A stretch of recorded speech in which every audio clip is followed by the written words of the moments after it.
Welcome back, everyone. I am live from Megacon Orlando with Xolo Maridueña.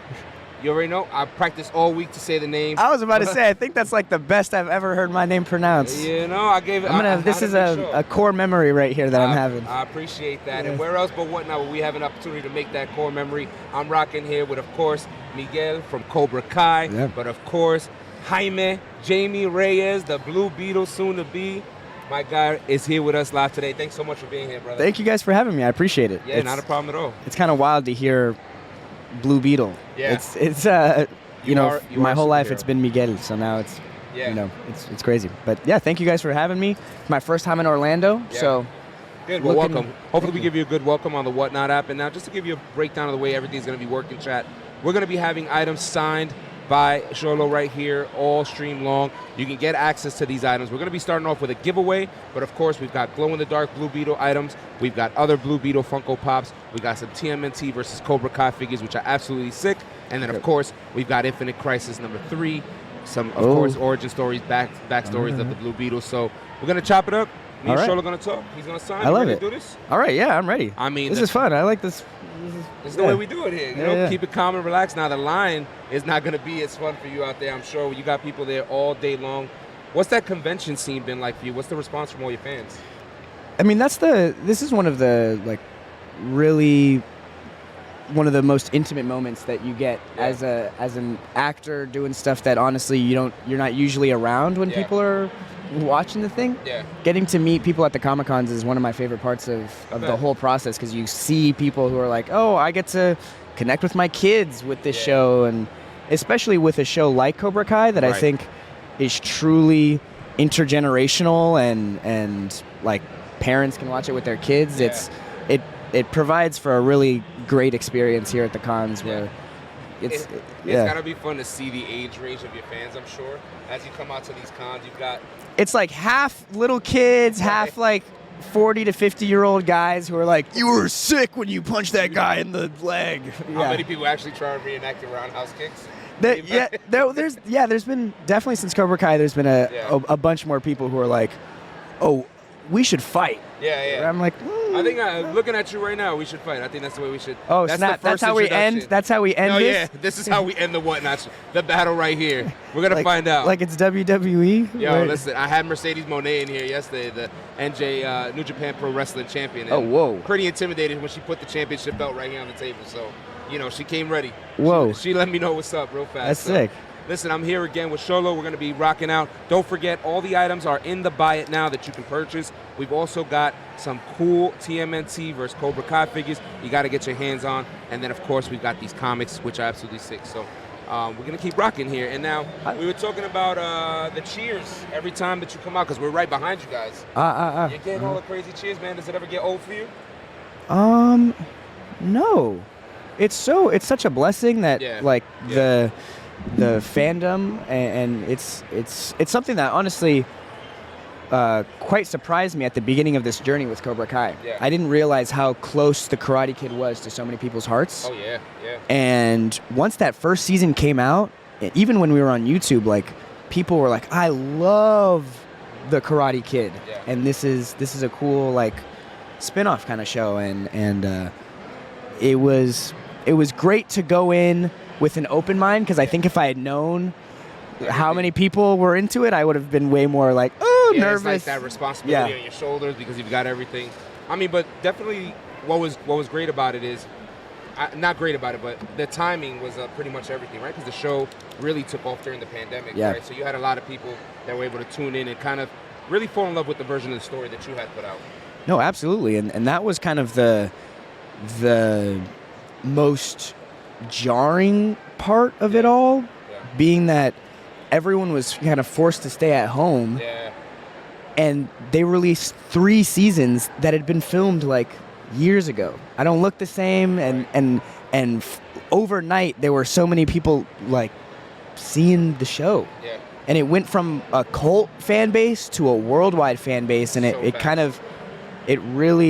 truly was overnight. It's such a blessing, but I don't think anyone could have expected what it turned out to be. And it's got this, like, you've got the legacy from the series and all the past movies, and like you said, everybody's been a big fan. you get the call, man, and they offer you the role. What's that feeling like for you? What's it like at home? Dude, I was walking back from high school. I couldn't even drive. I was a junior in high school, and I remember I was walking home with the homies, and I get a call from a random New York number. Right. And I answer the phone. New York numbers, I know. I was like, scam likely is probably what it said first. I know. No, seriously, it was like probably spam or something. So I open the car, I pick up the phone, and my phone's on like 1%. Yeah. And it's this guy, and he goes, "Is this Xolo?" And I was like, "Nah, but yes, but no." Nice try. But no, it's okay. Yes, yeah. And he goes, "Hey, it's Ralph Macchio. I just wanted to say welcome to the Cobra Kai family." And I was like, almost dropped my phone. Right. I was like, "Ralph Macchio, dude, my mom used to tell me I looked like you when I played tennis and wore a headband. She would always say, 'You look like Daniel's son.'" And I would say, "What are you talking about? Who is Daniel's son? What the?" Mom, you and your old movies, Mom. Yeah, no. Mom, come on. Beat it, Tuts. That's what. No. But no, and that's how I found out. Yeah. And I said, "Sir, if my phone dies, I'm so sorry. It wasn't me hanging up on you." Yeah. Hey, Ralph, I'm in high school and I haven't charged my phone. Yeah, I don't charge my phone. And then they said, "You're gonna move out to Atlanta in a week." Yeah. So you got to have a parent go with you. So my mom was kind enough to come with me, but it was really it was my first venture into like really acting. I had done some stuff before that, but I was so young that you're kind of just a kid. Right. You're just a kid playing a kid on set. Right. And this was the first time I was so appreciative that the creators allowed me and allowed me to come through, because honestly, it would have been way easier for them to hire someone who was 18. Right, exactly, and could have played the role in a completely different way. Do you feel, though, that they still gave you the freedom to just be authentically you? 100%. That's what's up, man. That's so important. And it's kind of, honestly, like, tripped me out as I've moved on to other projects, realizing at the beginning, I started the show when I was 16, how much of myself I put into the character. That's great to know, because I've been wanting to know that. And it honestly, looking back on it, I wish I would have kind of not blurred the lines so much, but I was just so young that it just felt inherent. Like, this guy's in high school, I'm in high school, we're going through the same stuff right now. Yeah.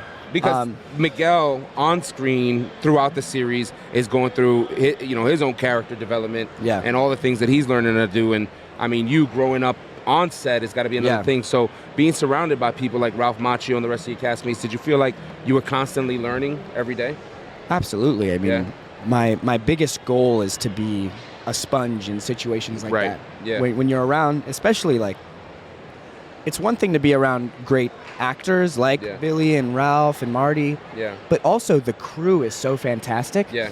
We get to work with some of the best cinematographers and like sound engineers, people who do score, mixing. So that, especially while working on Blue Beetle, has been something that I've appreciated so much more. Like every step of the process, from visual effects to, the people that do editing, like like all the unsung heroes, the people that that just play that background, like right now, like we have everybody behind this camera right now putting all the work. We have 2 people in front of the camera, but we have 7 people behind the camera. Like it really takes a village, and I think sometimes, just as a youth, you're just watching stuff, and you don't really understand, what's the magnitude of everything that is encompassing how to put all these things together. Yeah, it's really fun though. It is. It's got to be fun. Let's, and I want to keep it fun. Talk about something fun, man. And I ask you this question in the most direct way, so I get the best answer. Okay. Do you know how to fight? Yeah. Do you know how to fight? I mean, yeah. Did you get cast with martial arts experience? So with specifically martial arts, I had done like a year and a half, 2 years. Okay. As a youth, as a pretty young, like it was used as a means for discipline. Gotcha. As a kid, my mom was like, "You need some correcting, so we're putting you into karate." Right. And it honestly worked. It was really great, and it wasn't like, getting slapped with a ruler discipline, but it was just a kind of like, I don't know. Give you somewhere I was just a little bonkers. I was just like a little crazy giving you kid. Somewhere to just run through all that energy. Release my energy. Yeah, exactly. Mijo, go, please. Go to. What time's karate? Go. Just go and get tired. Please do me a favor. Just go. but it didn't really help much going into Cobra Kai. Okay. But I was really appreciative that the character didn't know karate. That's got to be so it. I was able to kind of ease into it. Yeah. But by the end of that first season, it was already becoming pretty demanding in terms of what I was expected to do on set and with the fighting. Right. But we had great stunt coordinators and people guiding us and kind of giving us the crash course, if you will. Yeah, and I mean, there's got to be a level of choreography when you're going into these big fight scenes. What's the process when, I mean, it's so choreographed. You look at the high school brawl, right? Yeah. Season 2, it's like intense all the way through. Yeah. But I mean, there's got to be a plan up to it. So like, what's a day look like shooting that? It really has changed from the years. As the years goes by, it gets more and more. Because what happens is, you film the first season, right? Yeah. And they say, this was really great, but it was one tournament at the end, right? Yeah. Let's add a couple more fights in there. Yeah. And as we're getting better, it's getting easier. So they're saying, you guys need less practice, in between fights. So, we get to this 4th season with the tournament or 5th season with like the dojo fight. Yep. And we're learning some of these fights on the day. Really? The day before. Really? No pressure, though. Because the stunt coordinators, we've been working with them for years now. Yeah. We've been working with the stuntmen for years. You've got a relationship with the other castmates. Yeah, too, there's a rhythm and flow to it. Right. But it's like it's very ambitious. Yeah, it's got to be. But I love it. I love a good challenge, and it really it makes the days feel so much more fulfilling. Yeah.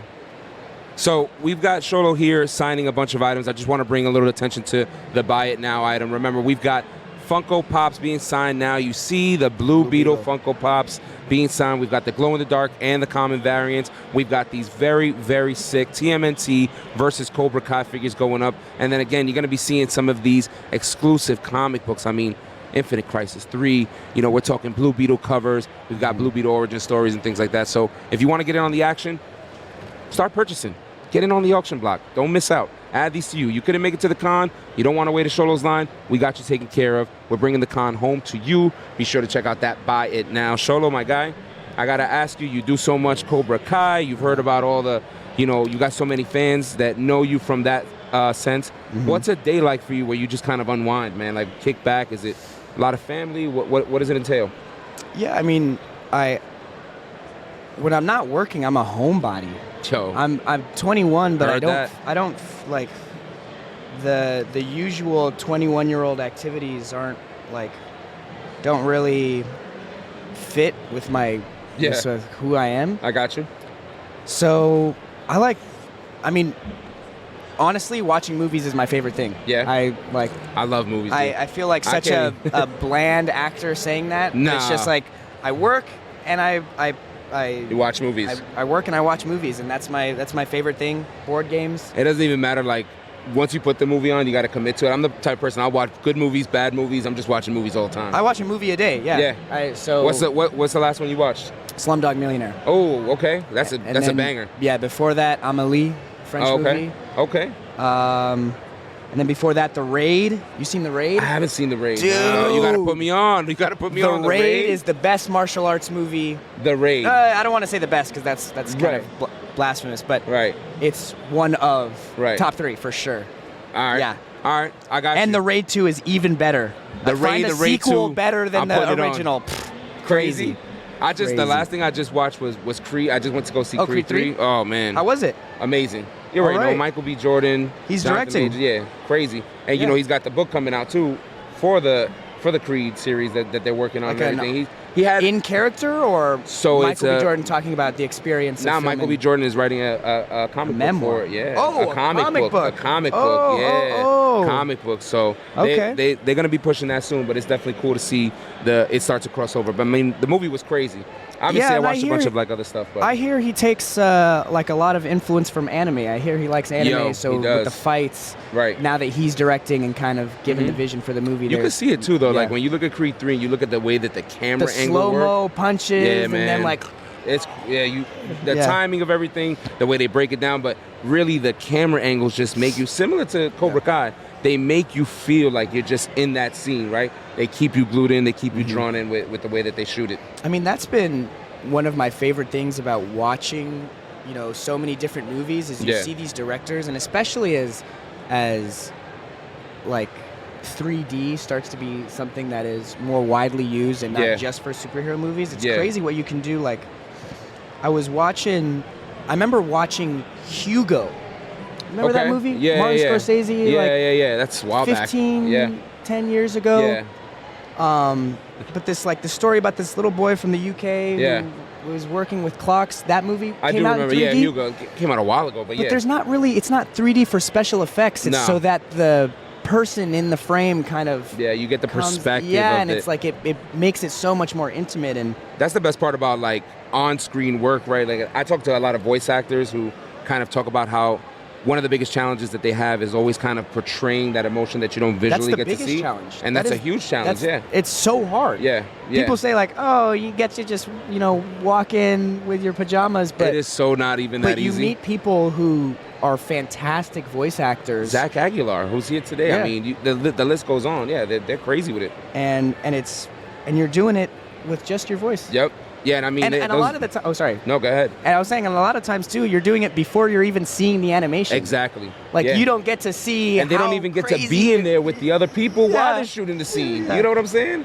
They're like, I hope it lines up with what they recorded with the other chick 2 weeks ago. So. Right. But now, are you experiencing more things now as you shift into like Blue Beetle and things like that? Is mocap more part of your world when you're doing this kind of stuff, or have you done that yet? With Blue Beetle, what I enjoyed so much is that, the superhero world is one that I honestly never really pictured myself in. Yeah. Because the idea of being on a green screen all day or having to do a lot of I love the immersion part of filming. Right. And when you're in the dojo with the gi actually doing the fighting, but the idea of doing something on a green screen wasn't something that was super appealing to me. Okay. But when Blue Beetle came around and, speaking with the director and the creatives and saying like, no, this is all like grounded, practical. Right. You got this, you're wearing the suit. You're the guy. It's rooted here in reality. Yeah. It felt like the perfect mixture of what I like about the movies that I love, now with this superhero kind of like filter over the whole thing.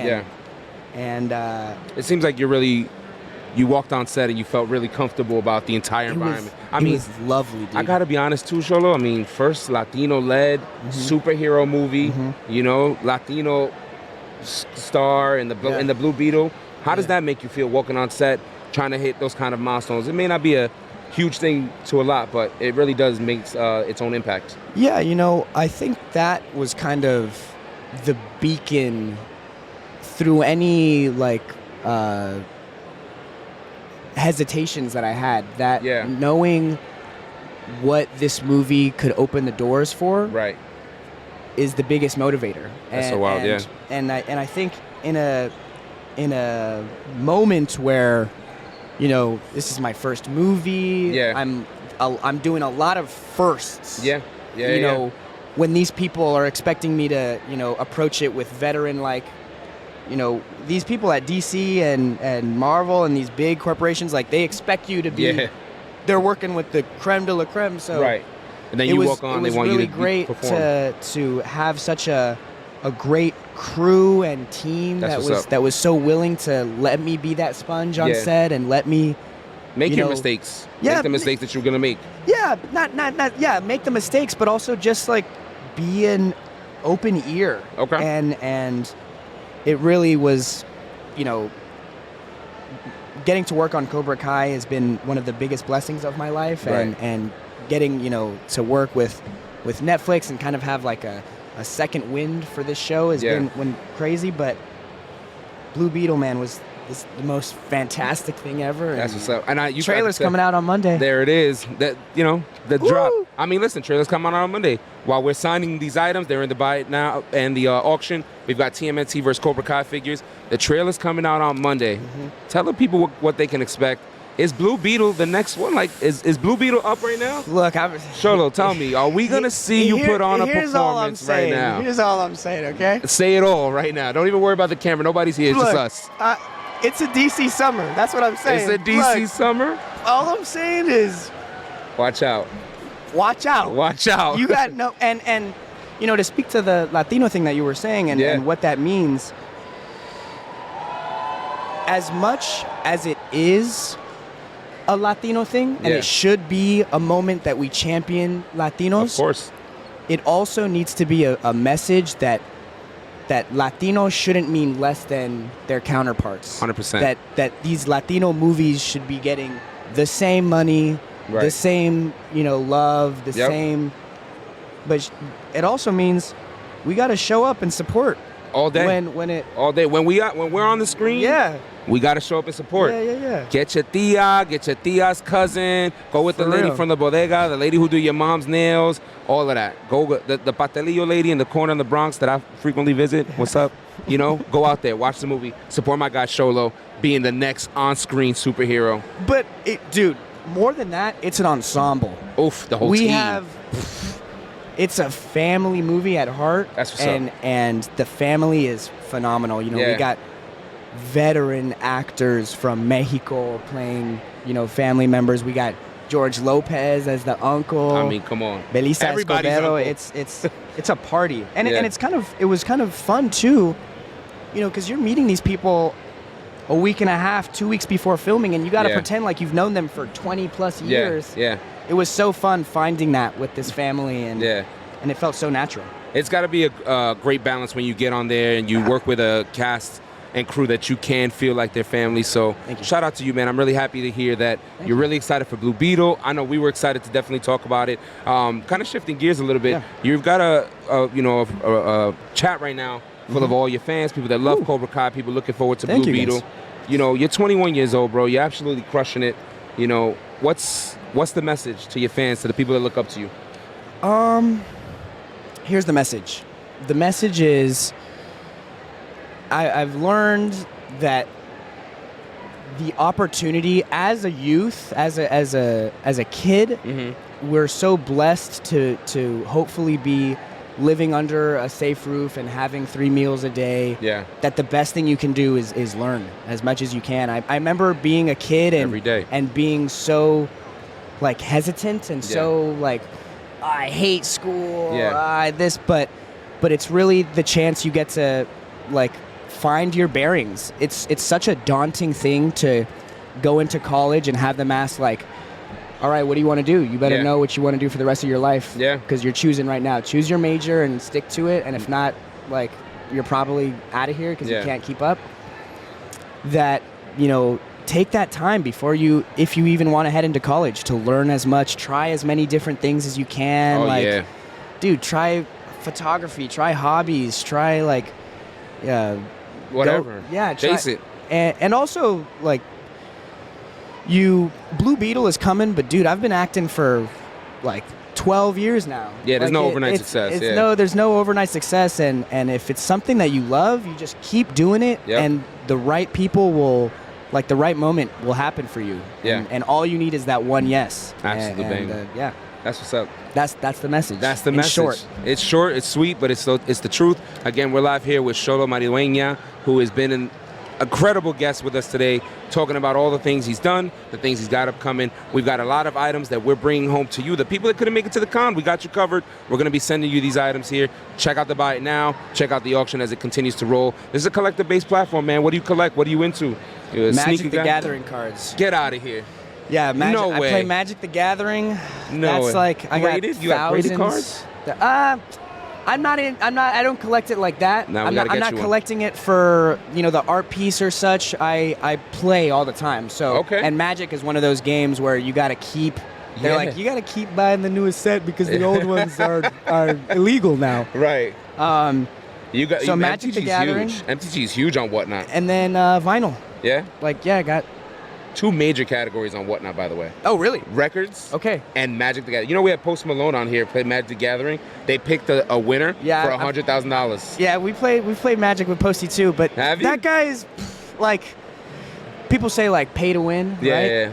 That guy just has too much money for his own good. Really? He goes to Frankensons and just clears out. Oh man. I'm like, he's got all, Black Lotus. all the decks. He's got the Black Lotus. He's got the Black Lotus. That's like a the major thing card. that everyone jokes about and is like, oh, nobody has. He has. He's casually just pulls out a $150,000 card, and in not even the greatest condition probably too. Yeah, it's wild. But no, it's so Magic the Gathering vinyl. So with vinyl, are you guys doing? Are there like? Is it an art thing or how do you guys? Vinyl meaning vinyl records? Right, I'm saying because like sometimes you see the Mondo guys and they're putting alternate covers. Are you guys doing that? Or are you guys distributing vinyl? The way that Whatnot works is it's a seller-based platform. Okay. Yeah. So you get the bands and they come through and we do things like that. There are activations like that, but also there's just everyday people like you and us who get on the app that have a great collection, or they may have a record store and they get on and they go live. That's the best thing about Whatnot. It gives everybody the opportunity to go live. We have a pretty complex setup here, but you really just need a phone, to make it happen. So we definitely gotta get the app downloaded for you. Okay. So you can check it out. Maybe buy some records, buy some Magic the Gathering cards. Hey, man. I'm always in the market. Yo. I'm like a. We got you. We're gonna hook you up with Craig gambler, Jones, especially when it comes to Magic. I'm like, I need this $4 pack to see if I get just gotta have it. This 60-cent card. I'm looking for it. Like, and then you open the pack and you're like, and then you go and it's like, freak out about a piece of cardboard. it's. Listen, I feel you. I rip a lot of packs myself. What's your collectors? What do you collect? I'm a comic book collector, modern day comic book collectors. But I mean, you go in, it's well past collecting. We're in hoarding at this point. It's a lot of covers, a lot of things like that. Are they alphabetized? We're working on it, right? Because when they're alphabetized, it's not hoarding. No, I like that perspective. Thank you. Organization is less chaos. Yeah, I got. Shout out to Xolo making me feel good about my mess that I got over there. I call a collection. Hey, if you could, because it's not a mess. Because if it's alphabetical, you could say, dude, that's it. B, Blue Beetle, boom, right there. I know Blue Beetle. It is. Yo, we're about to sign off very quickly. Look into the camera one more time. Let people know when Blue Beetle comes out, when the trailer is. Tell them go watch the movie. Yeah, absolutely. Blue Beetle is coming out August this year. It's coming out the 18th, but I don't know. We'll see. I think it's going to come out the 18th. Nice. But the trailer comes out this Monday. That's right. And if you're going to go see the Super Mario movie, it'll play before that too. Wow. But first and foremost, thank you so much for having me. No, thank you. Thank you guys for the support and it's really a blessing to get to come through here and sign these things for you, so I appreciate it. Listen, man. And stay in school, and if you don't want to stay in school, then do your thing. Follow your dreams. Chase them. Yeah. Do whatever you got to do. Lead with your heart. There you go. I love that. And I mean, the pleasure's been all ours. We like to do a little thing, sign off. I'll say I'm Jay Stash. You'll say you're who you are, of course, and then we'll take it from there. You ready to do that? Yeah. All right, cool. Live here from Megacon Orlando. Where else but Whatnot would I be here with the opportunity to sit down with Blue Beetle himself? We're getting ready to sign off. Shout out to everybody who tuned in. I'm Jay Stash. And I'm Xolo Maridueña. And we are going to see you soon. Peace out, everybody. Peace.